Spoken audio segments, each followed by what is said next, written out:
નમસ્કાર, news કેપિટલના digital platform પર તમારું સ્વાગત છે અને હું છું વિવેક ચુડાસમા. આજે આપણી સાથે જોડાયા છે ગુજરાતના ટોપ 3 યુપીએસસી કેન્ડિડેટ એમાંના એક અતુલ ત્યાગી. તો આપણે તેમની સાથે વાતચીત કરીશું અને તેમની પાસેથી જાણીશું કે યુપીએસસીની પરીક્ષા આપતી વખતે કેવી તૈયારીઓ કરવી જોઈએ અને કેવી રીતે સફળતા મેળવવી જોઈએ. નમસ્કાર, આપનું સ્વાગત છે અતુલ ત્યાગી. तो अतुल भाई, સૌથી પહેલા तो हमने ये जણાવો कि તમને यूपीएससी ની પરીક્ષા આપવાનો मेरा नाम अतुल त्यागी है. जी, मेरे कॉलेज के दौरान मैंने कुछ डिप्लोमेट्स को देखा था, उनकी किताबें पढ़ी थी, तो मुझे लगा कि उनकी पर्सनालिटी काफ़ी रिफाइंड है और ये जो सर्विस है ये वो अपॉर्चुनिटी देती है. जब मैंने और इसके बारे में जाना तो मुझे लगा कि अपनी कंट्री को पूरे वर्ल्ड के आगे रिप्रेजेंट करना, इससे ज़्यादा बड़ा ऑनर क्या ही हो सकता है. और स्पेशली ये जो समय भी है, मैंने अपने यूपीएससी के इंटरव्यू में भी कहा था कि ये जो समय है वो इंडिया के ग्लोबल राइज का समय है. तो स्पेशली इस दौरान सर्विस में बहुत अपॉर्चुनिटीज़ हैं. तो ये एक सर्विस को लेके मैंने अपनी ये जर्नी शुरू करी थी, जो अब 3 अटेम्प्ट बाद मेरी पूरी हुई है. तो बीजो प्रश्न मारो एवो छे कि आखी जे यूपीएससी ની તૈયારી છે એનું મેનેજમેન્ટ તમે કેવી રીતે કર્યું, એનું માઇક્રો પ્લાનિંગ જે છે એ કેવી રીતે કર્યું? जी, उस दौरान इतनी माइक्रो प्लानिंग नहीं थी, थोड़ा हैपहैज़ार्ड, मतलब थोड़ी ऐसी प्रेपरेशन थी. पर अब अगर मैं सोचता हूँ बैक हैंड में, तो बेसिकली 4 स्टेप अगर मुझे सिंप्लीफाई करना हो तो पहला है कि आप सिलेबस को देखें ताकि आपको कुछ क्लैरिटी हो कि एक्चुअली करना क्या है.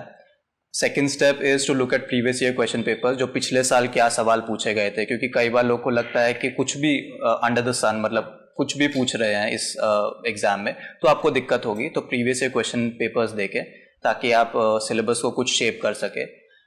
तीसरा स्टेप होगा कि आप अपने नोट्स बनाएं. तो मैंने अपने बहुत कंसाइज नोट्स बनाए थे. ऐसा नहीं, कुछ मेरे फ्रेंड्स हैं जिनके 400-500 पेजेस के नोट्स हैं, तो वो थोड़े यूजफुल कम होते हैं. और last step is of course practice. तो जितनी ज़्यादा प्रैक्टिस करेंगे उतना ज़्यादा सक्सेस मिल पाएगा. और जो टाइमिंग की बात है, तो हाँ, फर्स्ट अटेम्प्ट में मेरे पास थोड़ा कम समय था, 6-7 महीने ही थे.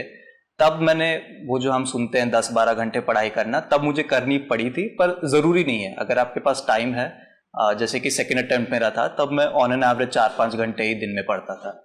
तो अतुल भाई, आपने जैसे बताया कि आपने 3 बार अटेम्प्ट किए हो और आप 3 बार सक्सेस हो गए हो, तो ये 3 बार आपने क्यों अटेम्प्ट किया? हाँ जी, सिंपल सी बात थी कि जो मैंने शुरुआत में कहा कि मेरा एक गोल फिक्स था कि कौन सी सर्विस है जिसमें मुझे प्रोफेशनल और पर्सनल दोनों गोल्स मेरे मीट होंगे. तो अगर आप जनरल कैटेगरी में हैं तो आपको करीबन टॉप 80 टॉप 90 में आना होता है इस सर्विस को पाने के लिए. मेरे फर्स्ट अटेम्प्ट में 291 रैंक था और सेकेंड अटेम्प्ट में 145 रैंक था. तो मुझे सर्विस मिल चुकी थी, इंडियन रेवेन्यू सर्विस IRS. पर क्योंकि मुझे रैंक इम्प्रूवमेंट करना था ये सर्विस पाने के लिए, इसलिए मैं तीनों बार देता रहा. ओके, अब अतुल भाई हमें ये बताइए कि आपके परिवार का सपोर्ट आपको कैसा रहा, जो आपकी जर्नी है यूपीएससी की, जो एग्ज़ाम आपने कंप्लीट की है, वहाँ आपको कैसा सपोर्ट मिला अपने परिवार से, अपने माता पिता से? जी, सबसे बड़ा सपोर्ट आई थिंक मैं लकी इसी अपने आप को मानूंगा कि फैमिली सपोर्ट हमेशा था. मेरी मम्मी है, मैं हर इंटरव्यू में कह रहा हूँ कि सबसे बड़ी मोटिवेशन वही है. बहुत ही ड्यूटी वाला उनकी जो लाइफ है, प्रिंसिपल लाइफ है, तो मैंने कोशिश करी कि 1-8% मैं भी उसमें कुछ फॉलो कर सकूँ.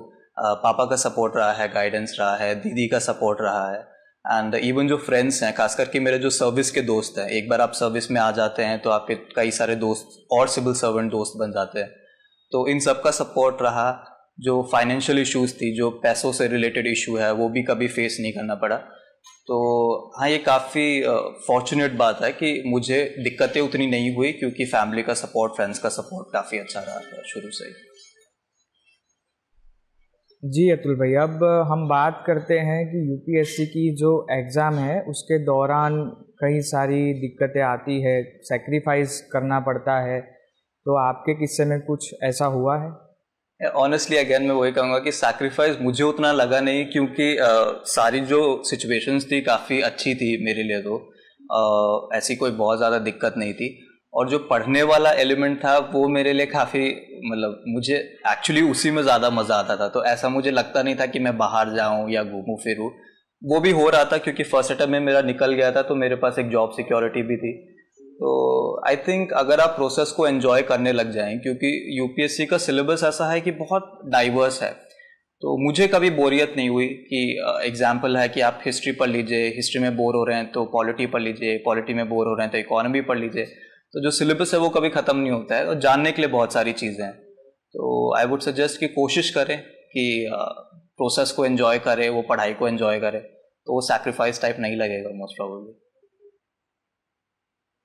अच्छा, अब अतुल भाई हम बात करते हैं इंटरनेट की। आजकल इंटरनेट का एक युग चल रहा है, तो एग्ज़ाम के दौरान आपने किस टाइप से इंटरनेट का जो सदुपयोग है वो इंटरनेट के थ्रू आपने कैसे पढ़ाई की, या फिर कोई सोर्स के लिए, कोई सिलेबस के लिए आपने इंटरनेट का कैसे यूज़ किया?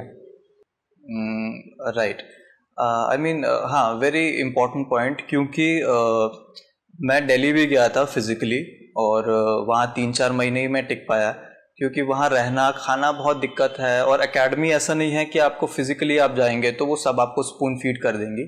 तो इंस्टेड अगर आप बहुत फ्लेक्सिबली इंटरनेट के रिसोर्सेज का यूज़ करें, तो मैं एग्जांपल दूंगा, तो जैसे कि एक न्यूज़ एनालिसिस होता है आधे घंटे का, बहुत सिंपल सी चीज़ है। शुरू में बच्चे को न्यूज़पेपर पढ़ने में बहुत दिक्कत होती है, तो न्यूज़ एनालिसिस होते हैं कई सारे यूपीएससी कोचिंग वाले इंस्टीट्यूट्स की। कुछ वेबसाइट्स हैं, जैसे कि एक नाम लूँगा, गुजरात के मृणाल पटेल सर हैं, वो बहुत फेमस है इकोनॉमी के लिए। और मेंस जो है, मेंस में आप अपनी जितनी क्रिएटिविटी दिखा सके, जितने सारे सोर्सेज से related to the syllabus of course, जितना आप कंटेंट इकट्ठा कर सके। तो ऐसा नहीं है कि कोई एक ही एकेडमी का आपने वो पकड़ के रख लिया है ना, उनका जो भी मटेरियल है। तो इंटरनेट का यूज़ करते रहें। और आपने सदुपयोग की बात करी है, तो दुरुपयोग वाली जो एंगल है वो भी है। तो जो सोशल मीडिया है, इट्स अ ह्यूज डिस्ट्रैक्शन, मतलब इससे ज़्यादा बड़ा डिस्ट्रैक्शन है ही नहीं। तो मैं तो स्ट्रांगली सजेस्ट करूँगा कि एटलीस्ट एग्ज़ाम के दौरान आप उसको बंद कर दें। मैंने सिलेक्शन के बाद ही वापस खोला है। तो हाँ, इंटरनेट का एक जुडिशियस यूज़ जो होता है, एक सही यूज़ होता है, वो एग्ज़ाम में काफ़ी बेनिफिट कर सकता है। ओके, अगर हम बात करें यूपीएससी सिलेबस की, तो उसमें कई सारे टॉपिक्स है, कई सारे सब्जेक्ट्स है, तो उसमें पेशेंस और प्रैक्टिस दोनों ही काफ़ी लगती है। तो आपने पेशेंस और प्रैक्टिस दोनों को कैसे मैनेज किया? जी, आई मीन 100%, ये दो ही चीज़ जो मैं भी हमेशा सजेस्ट करता हूँ कि पेशेंस एंड प्रैक्टिस यही की है एग्ज़ाम के लिए। कैसे करते हैं? आई थिंक सिंपल सी चीज़ है कि पेशेंस तो आई मीन जैसे मैंने कहा कि सिलेबस इतना डाइवर्स है कि मतलब चेंज करते रहिए। एक ही करते रहेंगे शायद आपको बोरियत लगे, तो चेंज करते रहें, थोड़ा अलग अलग पढ़ते रहें। और प्रैक्टिस भी ये है कि शुरू में इनर्शिया जो कहते हैं ना, रुकावट सबको होती है, मतलब सबको शुरू में लगता है कि मेरे आंसर्स अच्छे नहीं निकल रहे हैं। मेरा तो तीसरा अटेम्प्ट था, 2 बार क्लियर हो गया था, फिर भी मुझे तीसरा अटेम्प्ट में लगता था कि यार आंसर अच्छे नहीं हो रहे हैं। शुरुआत में वो सबको ही होता है, तो ज़्यादा उसको दिमाग में ना ले, वो हर एक आदमी को होता है, जिसने 3 बार निकाल दिया है उसको भी होता है। तो आई थिंक ग्रेजुअली वो होता है हर चीज़, हर आदमी को, वो आपको ओवरकम करना पड़ेगा बिट बाय बिट, थोड़ा शुरुआत करेंगे, and in due course of time फिर वही आपको मज़ा आने लगेगा। I am pretty sure of that. Okay, अगर हम बात करें यूपीएससी की, जो अभी जो स्टूडेंट है यूपीएससी के, उसको आप प्रीलिम्स और मेंस के लिए क्या सजेस्ट करेंगे? आपका कुछ उनके लिए संदेश? जी, आई मीन मैंने जितना अगर सिंप्लीफाई करने की कोशिश करी है, तो ये 4 ही स्टेप मुझे लास्ट में नज़र आए हैं। कि पहली बात, आप सिलेबस देखें। कई बच्चे सिलेबस ही नहीं देखते, वो ब्लाइंडली या तो मान लीजिए कोचिंग इंस्टीट्यूट के मटेरियल पे डिपेंड करेंगे, या वो सोचते हैं कि कोई मेंटोर जो भी बोल रहा है उसको ब्लाइंडली फॉलो करना है। तो वेरी सिंपल थिंग कि आप अपना सिलेबस देखेंगे हर स्टेज का। प्री का अलग होता है, मेंस का अलग होता है, इंटरव्यू का अलग सिलेबस होता है। The second step is previous year question papers देखेंगे, ताकि आप सिलेबस को थोड़ा शेप दे सके। हाँ, ये उतना मुश्किल नहीं है एग्जाम, बट हम मुश्किल बना देते हैं बहुत ऐसे क्लैरिटी ना होने के वजह से। So that would be the second step. Third step होगा कि नोट्स बनाएं। अब इसमें काफ़ी डिटेल में मैं जा सकता हूँ, बट सिंपल मतलब छोटे में ये होगा कि वो नोट्स बनाएं जो आप सीधा अप्लाई कर सके अपने आंसर्स में, मेंस के आंसर्स में। 1 पेज के क्रिस्प नोट्स बनाएं। और लास्ट स्टेप इज प्रैक्टिस। तो exam I mean I think the whole process is कि आपका वो ऑटोमेटिक बन जाए, जो थिंकिंग प्रोसेस है उसको एक्सप्रेस करने का प्रोसेस है वो ऑटोमेटिक हो जाए। मे बी यही कारण है कि वो इतना कम टाइम देते हैं कि 9 मिनट में आपको 200 वर्ड्स का आंसर लिखना है, 11 मिनट में 250 वर्ड्स का आंसर लिखना है। तो these are the 4 steps. Syllabus check करें, previous year question papers check करें, नोट्स बनाएं क्रिस्प वाले और बहुत ज़्यादा प्रैक्टिस करें। आई एम श्योर हो जाएगा।